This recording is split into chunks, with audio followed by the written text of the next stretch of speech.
Hello, നമ്മളിന്ന് discuss ചെയ്യുന്ന topic വന്നിട്ട് എന്താണ് ഫോർവേഡ് കോൺട്രാക്ട് എന്നുള്ളതാണ്.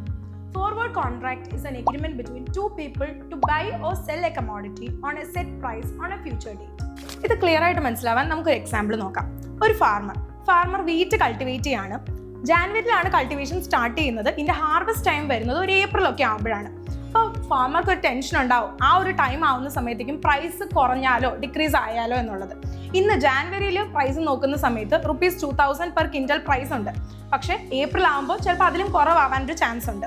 ഇങ്ങനെ ഒരു സിറ്റുവേഷൻ വരുന്ന സമയത്താണ് ഫാമർ എന്ത് ചെയ്യുന്നത്, ഒരു ഫോർവേഡ് കോൺട്രാക്റ്റിൽ എൻട്രി ചെയ്യുന്നത്. അപ്പോൾ ഫാർമർ ഒരു ഫ്ലോർ മിൽ കോൺട്രാക്ടറുമായിട്ട് ഒരു ഫോർവേഡ് കോൺട്രാക്റ്റിൽ എൻട്രി ചെയ്യും.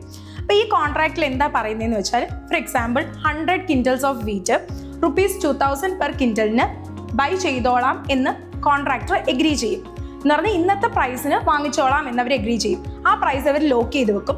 ഇതിനകത്ത് എങ്ങനെയാണെന്ന് വെച്ചാൽ, ഈവൺ ഇഫ് ഫ്യൂച്ചറിൽ പ്രൈസ് കുറഞ്ഞാലും, ഏപ്രിലിൽ പ്രൈസ് കുറഞ്ഞാലും ഈ സെറ്റ് ചെയ്ത പ്രൈസിന് തന്നെ വാങ്ങാൻ കോൺട്രാക്ടർ റെഡി ആയിരിക്കും. ഇങ്ങനെയുള്ള എഗ്രിമെന്റിനെയാണ് നമ്മൾ ഫോർവേഡ് കോൺട്രാക്ട് എന്ന് പറയുന്നത്. ഫോർവേഡ് കോൺട്രാക്റ്റിൽ price is set today and the sale happens in future. ഇനി നമുക്ക് ഏപ്രിൽ ആകുമ്പോൾ എന്താ സംഭവിക്കുന്നതെന്ന് നോക്കാം. ഒന്നാമത്തെ കേസ് എന്ന് പറയുന്നത് പ്രൈസ് കുറയാനൊരു സാധ്യതയുണ്ട്.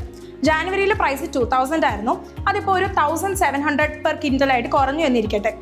പക്ഷെ നമുക്ക് കുഴപ്പമില്ല, കാരണം ഇവിടെ ഫാർമർ ഓൾറെഡി ഒരു കോൺട്രാക്റ്റിൽ എൻ്റർ ചെയ്തിട്ടുണ്ട്. ഒരു ഫോർവേഡ് കോൺട്രാക്റ്റിൽ എൻ്റർ ചെയ്തതുകൊണ്ട് തന്നെ ഈവൺ ഇഫ് പ്രൈസ് കുറഞ്ഞാലും ഫാർമർക്ക് 2000 പെർ ക്വിൻ്റലിന് സെൽ ചെയ്യാനായിട്ട് പറ്റും.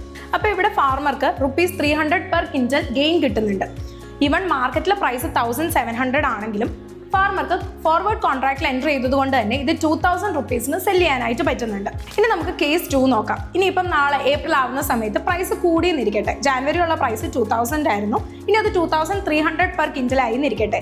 അങ്ങനെയാണെന്നുണ്ടെങ്കിലും ഫാമർക്ക് ഇത് സെല് ചെയ്യാൻ പറ്റുന്നത് 2000-നാണ്. ലോക്ക് ചെയ്ത് വെച്ചിട്ടുള്ള ഫോർവേഡ് കോൺട്രാക്റ്റിലെ പ്രൈസിനായിരിക്കും ഇത് സെല്ല് ചെയ്യാനായിട്ട് പറ്റുന്നത്. ഇവിടെ ഫാർമർ ഇത് മാർക്കറ്റിൽ സെല്ല് ചെയ്തിരുന്നെങ്കിൽ 2300 കിട്ടുമായിരുന്നു. പക്ഷെ നമ്മൾ ഓൾറെഡി ഫോർവേഡ് കോൺട്രാക്റ്റിൽ എൻ്റർ ചെയ്തതുകൊണ്ട് തന്നെ നമുക്കിത് ₹200 പെർ ക്വിൻ്റലിന് തന്നെ വിൽക്കേണ്ടതായിട്ട് വരും. അപ്പോൾ ഇവിടെ എക്സ്ട്രാ പ്രോഫിറ്റ് ഫാർമർക്ക് നഷ്ടമാവുകയാണ് ചെയ്യുന്നത്. ഇപ്പോൾ ഫോർവേഡ് കോൺട്രാക്ട് നിങ്ങൾക്ക് പ്രോഫിറ്റ് ഗ്യാരണ്ടി ചെയ്യുന്നൊന്നുമില്ല, പക്ഷെ ഒരു പ്രൈസ് സെർട്ടനിറ്റി പ്രൊവൈഡ് ചെയ്യുകയാണ് ചെയ്യുന്നത്. അപ്പോൾ ഇതിനകത്ത് ഒരു പാർട്ടിക്ക് അതുകൊണ്ടൊരു ലോസ് ഉണ്ടാവും, the other party benefits. This is all about forward contract. നിങ്ങൾക്ക് ഈ വീഡിയോ ക്ലിയർ ആയിട്ടുണ്ടെന്ന് ഞാൻ വിചാരിക്കുന്നു. ഇനി ഇതുപോലെയുള്ള ഇൻഫോർമേറ്റീവ് വീഡിയോസുമായിട്ട് നമുക്ക് വീണ്ടും കാണാം.